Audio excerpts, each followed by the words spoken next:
Oppo का phone है, Oppo A5s dead condition में आया है रिपेयर होने के लिए। तो चलिए देखते हैं कि इसमें फॉल्ट क्या है और ये फ़ोन कहाँ से डेड है। सबसे पहले इसको आई चार्जर से कनेक्ट करते हैं।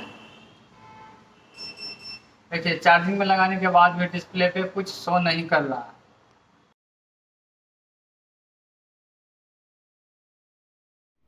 फ़ोन को यहाँ आई चार्जर से कनेक्ट करते हैं। यहाँ पे देखें कितना एम्पियर का कंजप्शन, तो यहाँ पे 0.4 एम्पियर चार्जिंग ले रहा है। इस कंडीशन में कोई कंफर्म फॉल्ट तो पता नहीं चल रहा है। तो चलिए देखते हैं, डीसी पावर सप्लाई से चेक करेंगे।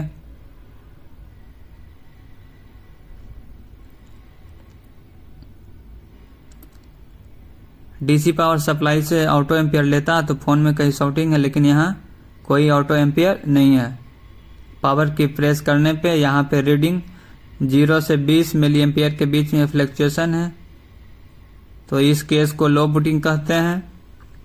लो बूटिंग के केस में पावर आईसी खराब हो सकता है या कोई सेकेंडरी लाइन में शॉर्टिंग हो सकता है। Buck LDO line, VPH line okay है, जो कि पावर आईसी में यहाँ पे इनपुट हो रहा है। रीडिंग 414 के अराउंड, तो वीपीएच लाइन तो यहाँ पे ओके है। इसके बाद बैक लाइन चेक कर लेंगे। बैक लाइन का जीआर ओके है। आउटपुट में 1 2 3 4 5 कॉइल लगे हैं। MT6357 CRV आईसी है। सारा बक लाइन ओके है। तो लो बूटिंग के केस में आप कंफ्यूज होते हैं कि इसमें क्या फॉल्ट हो सकता है, पावर आईसी फॉल्ट है या कहीं शॉर्टिंग है या हमारा सीपीयू फॉल्ट है। तो फ़ोन को चार्ज में लगा के यहाँ वीपीएच पावर चेक कर लें, तो वीपीएच पावर यहाँ बन रहा है 4 वोल्ट के अराउंड। बक सप्लाई भी चेक कर लेंगे कि बक सप्लाई का वोल्टेज बन रहा है या नहीं बन रहा। तो इस केस में आपको पावर आईसी पे काम करें या सीपीयू पे काम करेंगे तो थोड़ा कन्फ्यूजन होता है। लेकिन सबसे पहले लो बूटिंग के केस में जो फास्ट फ्लक्चुएशन है डीसी का, इस केस में सबसे पहले जो सारा बक और एलडीओ का लाइन है उसे शॉर्टिंग के लिए चेक करेंगे। सारे लाइन का जीआर लेंगे, उसके बाद ही पावर आईसी या सीपीयू पे जाएंगे।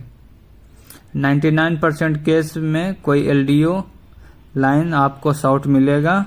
पावर आईसी के आसपास जितने भी सारे कैप हैं उसमें कोई ना कोई एक कैप शॉर्ट हो सकता है। तो यहाँ पे बोर्नियो में चेक कर लेते हैं in out voltage Oppo A5। Low booting और माइनर शॉर्टिंग के वाले केस में आपको स्टेप बाय स्टेप चलना है। सबसे पहले वीपीएच लाइन, उसके बाद बैक लाइन, एलडीओ लाइन, इन्हीं 3 लाइन में लगे कंपोनेंट आपको शॉर्ट सर्किट मिलेंगे।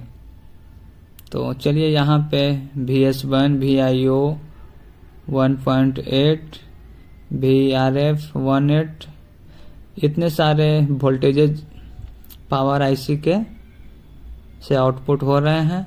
तो इन्हीं में से कोई ना कोई एक लाइन या 2 लाइन में शॉर्टिंग होगा। तो चलिए देखते हैं।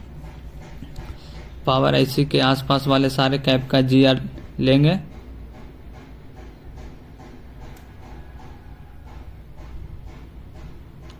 इन सारे कैप का जीआर ओके है। 583, 583,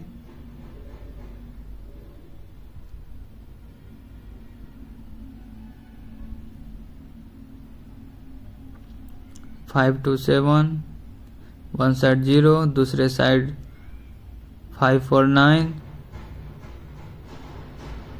ये वीपीएच का है। अब उस साइड चेक कर लेते हैं।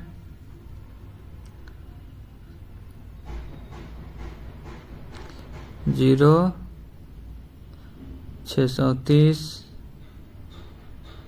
यहाँ तक तो कोई अभी तक शॉर्टिंग नहीं मिला है। तो चलिए आगे चेक करेंगे।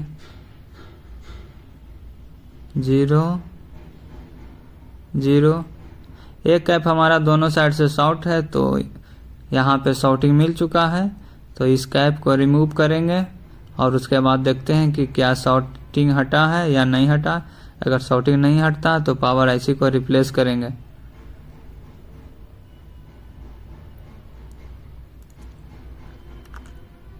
जूम करके दिखा देते हैं। इस कैप के दोनों साइड 0 रीडिंग आ रही है, तो एक कैप ग्राउंड से शॉर्ट हो चुका है या ए लाइन ग्राउंड से शॉर्ट हो चुका है।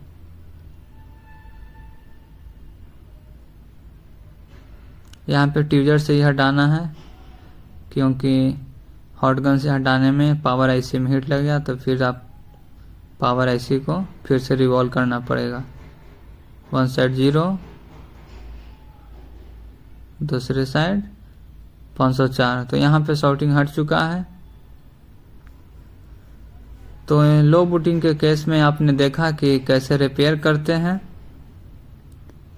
अगर आपको रिपेयरिंग करने में दिक्कत आ रहा है, शॉर्ट सर्किट वाले फ़ोन, माइनर शॉर्टिंग वाले फ़ोन, तो आप दिए गए नंबर पर संपर्क करिए, या आपको कोई डेड फ़ोन रिपेयर कराना हो तो भी दिए गए नंबर पर कॉल करिए।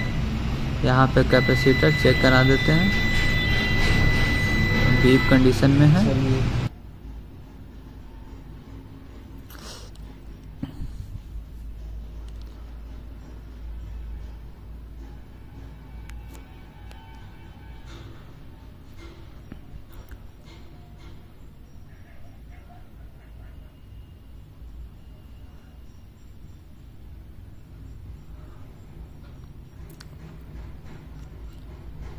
डिस्प्ले पे charging logo, battery 59%,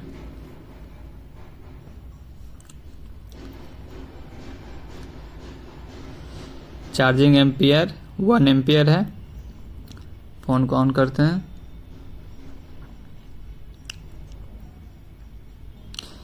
please video को लाइक एंड शेयर करिए और चैनल को सब्सक्राइब कीजिए।